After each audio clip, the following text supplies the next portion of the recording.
Architect and a member of the American Institute of Architects Santa Barbara chapter. And as you'll recall, several weeks ago, I introduced the possibility that the AIA local chapter, in conjunction with the American Planning Association local chapter and now also the Community Environmental Council, were interested in sponsoring a design workshop, community design workshop, design charrette we refer to it as. And the background on that is that we recognize that there's been a lot of discussion and some hand-wringing perhaps over what the appropriate densities for some of the specific target areas that have been discussed over the last few months and haven't really been able to fully resolve the questions. And it seemed apparent that one of the pieces of information that might have been missing is just what these scenarios might actually look like, how it might play out, what would it aesthetically look like, how would it function on the site, how would the economics of these different scenarios play out. I know you've heard a lot of presentations from John Campanella about the economics of it, and that's certainly an important element. But we thought that we, by organizing a design workshop and calling upon the architects who really have, and planners who have the skills to bring forward to really represent, to design buildings and projects that represent these density scenarios that you're discussing, and show how they might play out on various sites in the city, particularly those sites that have been under discussion over the last several months. And so today I just want to share with you where we are in our planning of this charrette with respect to the planning of it and the general structure. So we've had meetings, several meetings now with a group of as many as 15, 16 people consisting of architects, planners, and other stakeholders in the community who are very interested, very excited about the prospect of participating in this undertaking. And in those meetings, and we've invited John Ledbetter and Rob Dayton to also join in and provide a perspective in terms of what would be a useful framework in terms of the city's goals and the goals of the general plan. And so at those meetings, we've come up with a time frame. We obviously need enough time to organize this undertaking, but at the same time we recognize that time is of the essence. We want to get this thing done. But so we've explored several different dates and finally came up with July 16th, which would be a Saturday. Pretty much most of the day, I think we're planning that first day of work. And then the second session would be on the 23rd of July, which is also a Saturday, and we were anticipating that that might be a half-day session. And then eventually, and so hopefully on the 23rd, we would have pretty much the results, representative results to share with the community and certainly with the ad hoc members. But after that, we would want to, kind of refine those results a little bit, take some of the input that we may be getting at those meetings, and then eventually share that with the City Council at a more formal presentation of the City Council as to what the results are. So one of the critical pieces of this is to try and figure out which sites we would look at to show how this would work. How these scenarios would play out. And so we, originally you'll recall I talked about taking one city block and just focusing on one city block in that Coda-Haley corridor, which has been the subject of a lot of your discussion. But then after more discussion, some input from staff, we kind of backed away from just that concept by itself to looking at the opportunity sites that the city has identified in its research over the past couple of years, really, and start with that. Look at those sites, and then eventually come up with several different sites. And so what we've arrived at now are three representative areas: one site on the Milpas Street corridor, and another site on the Coda corridor, and another site in the downtown area. And John has the map there, and maybe you can just point that out to you. Okay. Where those sites are. So the one in the downtown central business district area would be on the southeast corner of Figueroa and De La Vina, which is, there's a very small building there, and some large parking lots, and a couple of small buildings. It's pretty good representative site of an underdeveloped site right in that urban core. Then as far as the central site on the Coda corridor, that is located in an entire block consisting of, or bounded by, Coda Street on the south and Ortega Street on the north, Salsopuedes on the east, and Laguna on the west.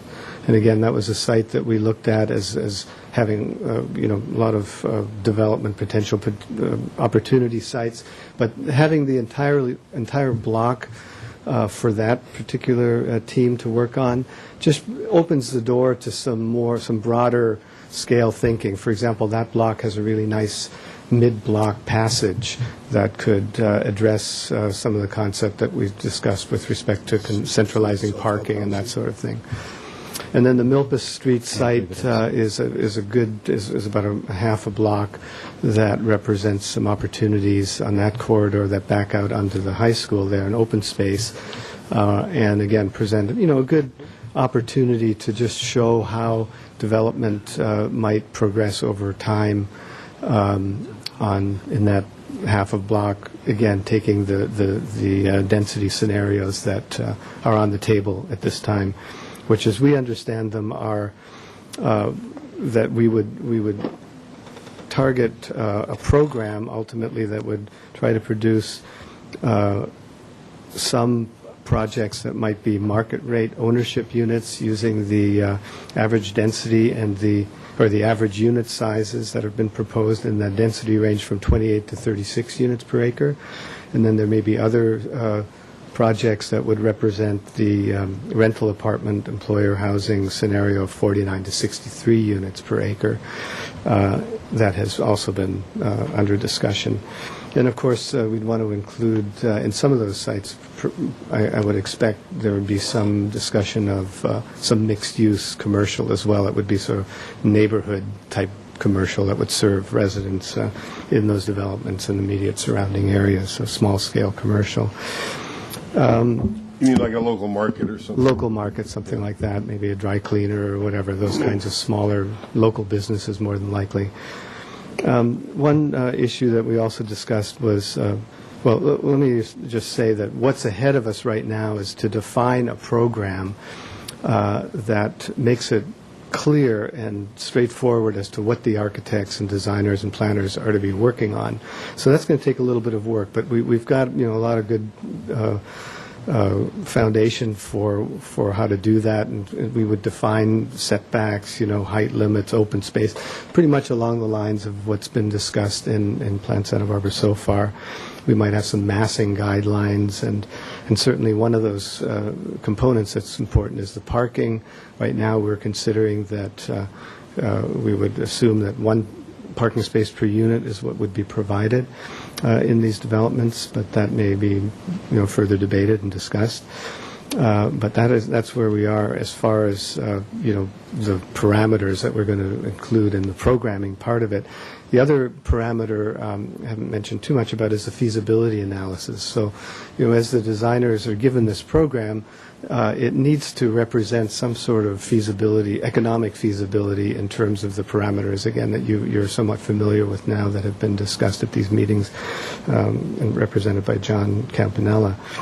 So I think that's kind of a summary of what we're proposing. I think there seemed to be a lot of interest in this. Pretty soon, when we have a little more definition and when we firmed up the date and the venue, we'll do some outreach that will invite certainly architects and professionals who are going to be the key team members to actually show how all this is going to be implemented. But then we also want to invite other stakeholders and interested community members who might want to be involved in a team and in part of the discussion, et cetera, and the formation of what ultimately comes out. So, as I say, shortly we should be in a position to do that outreach. John and other city staff, I assume, will help provide some of the resources that we're going to need in terms of maps and information database that you already have developed. And then as far as the logistics of the site location, I think there's some ideas being floated as to where that might be. And I don't know, John, I'll leave that to you to discuss, and we're certainly open as long as it's functional and serves the purposes. So I'd open it up to any questions you might have at this point. Okay. Oh, I just want to say one last thing. Obviously, you're going to have some questions, but if you have some input as to specific things that this committee, your committee, would like to make sure that we explore as part of this, this is a great time to let us know what that is so that we can take that forward and develop that as part of our program. Good. Okay. Mr. Hotchkiss? Yeah. How is there going to be a lead architect on this? With 20 architects in the room, it's a chaos. I can't imagine. It could you can avoid that. So just imagining an architect trying to even design his own home is right. a nightmare. But no, this is a format that has been carried out many, many times all over the country, where architects, planners get together and work together as in teams. And of course, even when we're in our own office or any office, you're often working in teams that include, clients and several architects, in the firm. Working together. But the key thing is having a good, clear program to keep it simple so that you're not wasting a lot of time trying to invent the wheel sort of thing, but that you know where you're going right off the bat. And the architects already know how to design these buildings. So it really will be a matter of a kind of collaborative effort where everybody's kind of kicking in ideas, and then probably some of the architects will go away and develop the ideas in more detail and work out the details. Is it an assumption that it's going to have a Santa Barbara look, quasi-Spanish or whatever? And that's a very good question. We have discussed, what should be the style of architecture represented. Clearly on the downtown site that's in the central business district, that's already predetermined. It's going to be, Spanish style. But the site on the block, on the Coda corridor, there could be a variety of expression there. I think it would be interesting to see what comes out of that, because we don't have strict design guidelines that determine and dictate what the style should be there. So, that could be a more eclectic possibility. And then on the Milpas corridor, again, I think we'd probably be looking at something more contextual, to sort of fit with what's already there. Would it be possible to, in one of these projects, to show it with one parking place, as you surmise, because that's the existing standard, and then also with two, if it's even possible? That would help me understand better what we're really looking at. But don't do it on all, but just maybe on one. Yeah, no, I think that's a very good point, and clearly we need to be able to demonstrate what the impact would be of having requiring 2 parking spaces per unit. How does that affect an overall building program? And so I don't know exactly how we're going to do it, but I think we can incorporate that somehow into the process so that we have the answer to that question. Yeah, I didn't want to make your volunteer work any more difficult. It's great that you're doing that, but if that's possible, I think it would really be helpful. Yeah. Thank you, Mr. Chair. Mr. White, any questions or comments? Well, first of all, on the parking, as I understand it, certainly staff correct me if I'm mistaken, but there's a specific geographic area in which 1 parking space per unit is required. And I don't want us to, and we've had lots of conversation about this, and I don't want us to go down a path of primroses and thorns, but we're trying to get somewhere with this thing.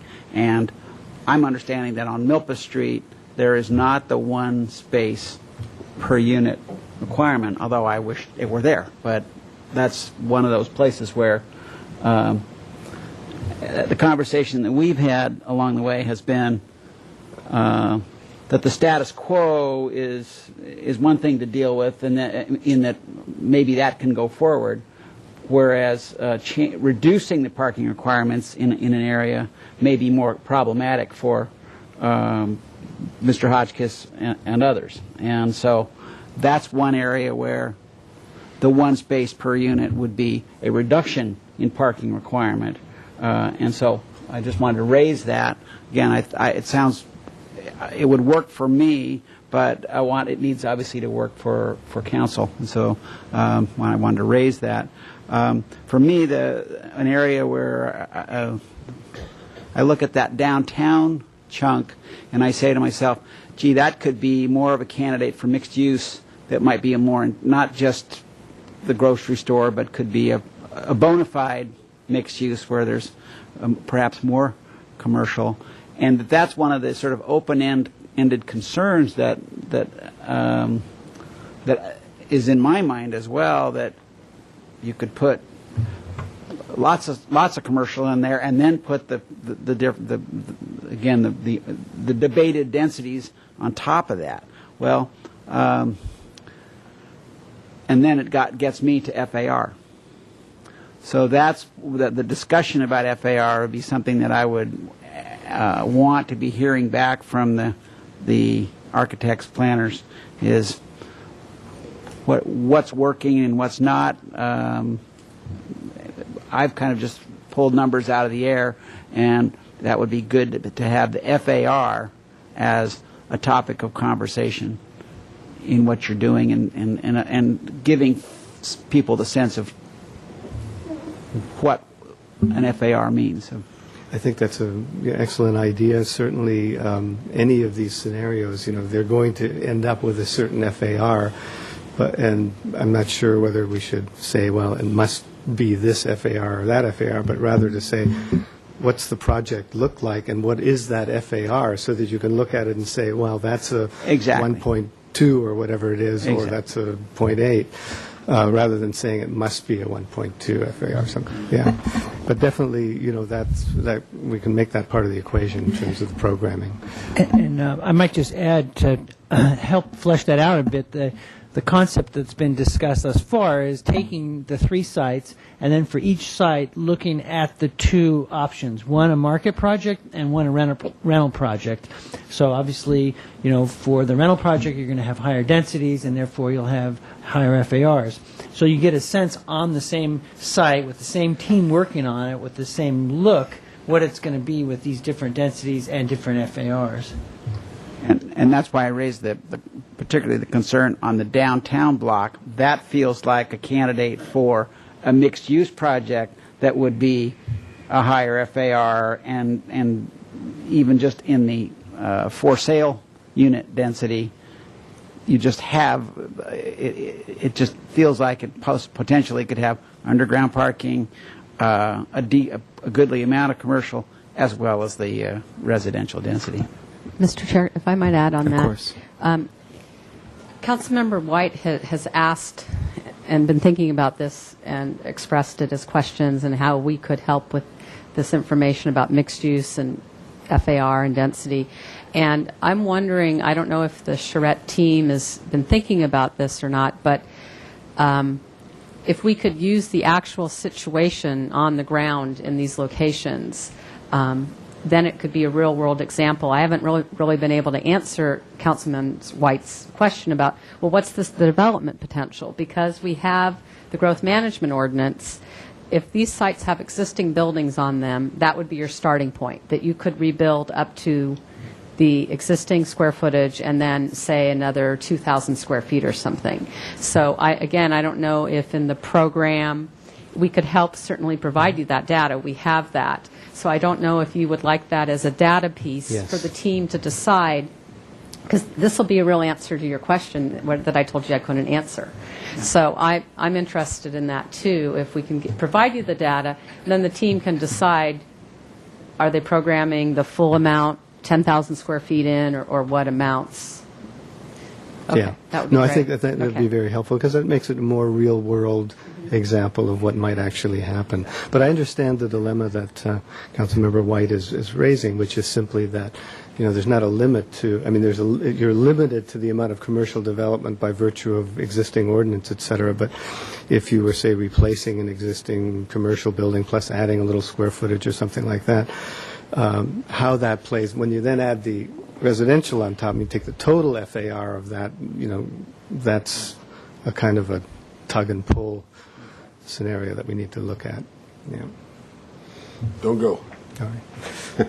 What form will the presentation take place? Is it going to be a 3D kind of CAD thing, or what do we expect? Yeah, it's still to be determined, but I'm imagining right now that we're going to be using good old pencil and paper to do the initial conceptual design and that sort of work.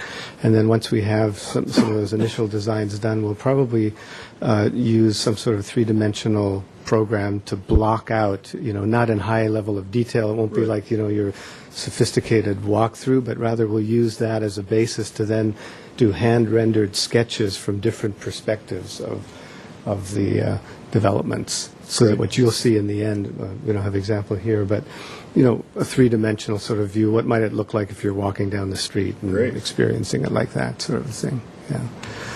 That sounds great. Thank you. Mr. Pikert, just a couple of things. I share Mr. Hotchkiss's desire to see plans with more than one parking space per unit, since there's been a lot of discussion around the economic viability of two-bedroom and larger units without at least two spaces. And the other thing is, I want to put this as delicately as possible. I'm just curious about the viewpoint diversity in your group. Are there people who don't share the full-on smart growth, high density? Are they invited? Absolutely. Everybody's invited. I'm glad they're invited. I'm just curious, But are there any of that description on there now? You raise a good point, because I did receive a call from an architect who was interested in participating and had actually been involved in other design workshops, et cetera, had experience and a fine architect. But his point of view was, well, we'd like to demonstrate what it would look like if you had lower density scenarios, which on the face of it sounds, sure, why not? But as I thought about it, I thought, well, really, the whole point of this exercise is to show what the higher density scenarios look like. That's what we're trying to reveal to the public and have as a tool so people can understand what it means.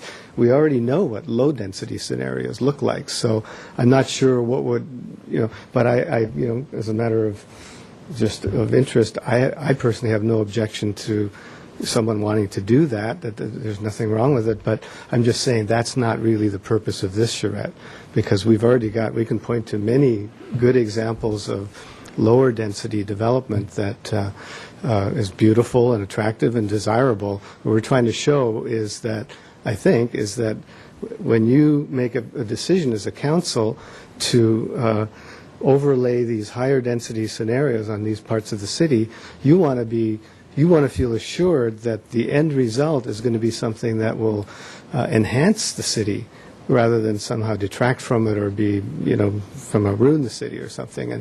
And so we want to show whether that's true or not. I mean, we believe as architects that it is, that good design with the right kinds of parameters and design guidelines, et cetera, that what we can end up with these higher density scenarios is very much in keeping with the character of Santa Barbara as we know it. That's what we believe, and I think that's what the charrette will show. But it may also demonstrate some of the challenges that still need to be worked out. So hopefully, we'll really all be enriched by the experience and the results of it one way or another. So, Okay. Thank you. Any other questions, gentlemen? Okay. I just had one comment. Sure. I think I made this comment at the council meeting a bit ago.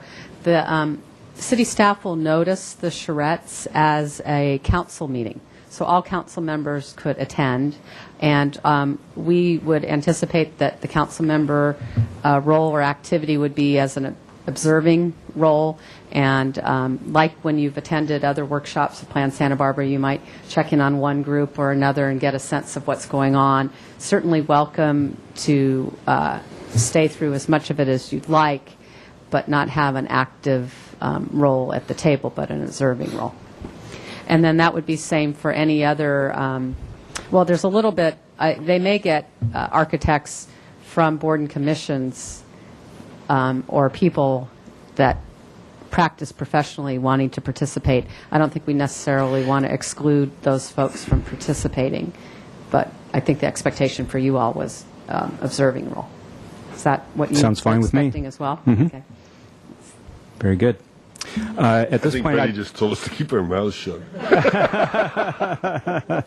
At this point, I'd like to open it up for public comment. If there's any members of the public wishing to speak on this topic or on the topic of our schedule.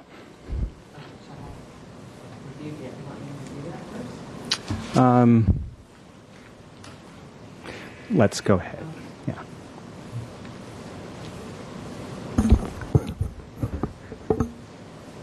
Got that right? Good afternoon, Kellum DeForest. Some questions. Question number one is, Mr. Picard, could you tell me where, because I couldn't quite make out from the map, where or what the cross streets are on the Melpis property? Because I'm not sure exactly. You gave them for the other two, but the Melpis one is a little ambiguous of exactly where it is, and does it front Melpis? So that I would like the answer to that. My second question is, does this group, the formation of this group, need a city council appointment like the historic element that's being put together by the HLC, and then it has to go to city council to approve the makeup of the group? I don't see why this group should not be reviewed by city council. Then, being supportive of Pearl Chase and her idea for a uniform style for Santa Barbara, it would be nice that at least the renditions be, at least one set of renditions all be in the Spanish Revival style conforming to the EPV. Thank you. Thank you. Any other comments? Mr. Piker, would you? Oh. Sure, go ahead. Why don't you wait and answer? Yeah. I've been attending these meetings, as you know, and I volunteered to head the outreach committee of the group, and I can assure you that just as with Plan Santa Barbara, we will try to include a y'all come kind of thing. Anybody who's interested is welcome to come, observe, participate, whatever. As far as architects, yeah, they should be professional architects rather than, we do not want neither city council members nor members of the public doing the actual designing, but they will participate in making suggestions, asking questions, making recommendations, and so on. So I'm hopeful that that there'll be a good cross section of the community there. Thank you.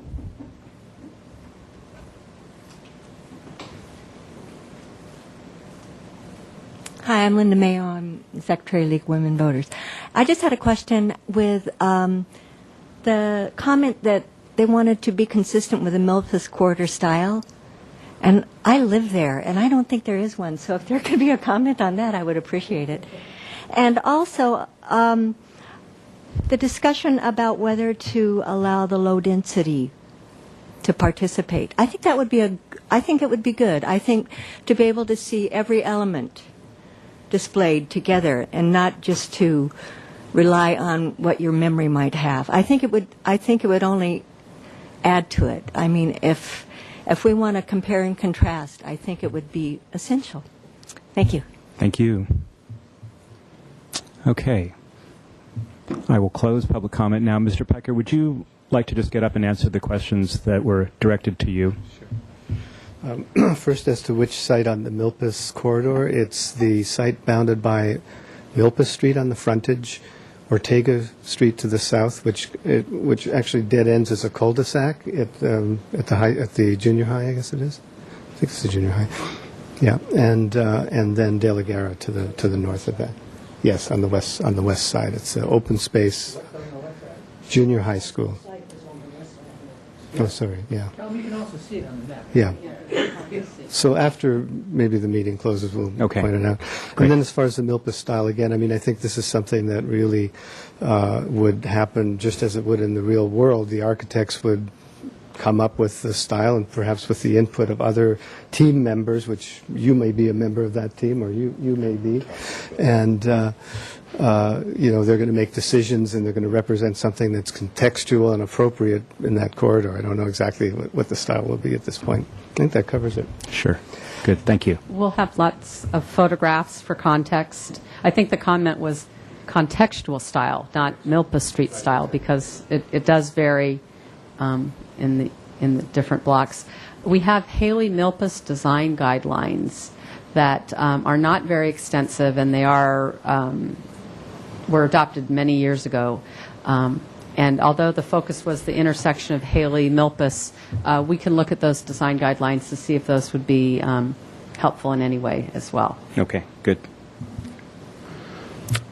Okay. I think that's that for that.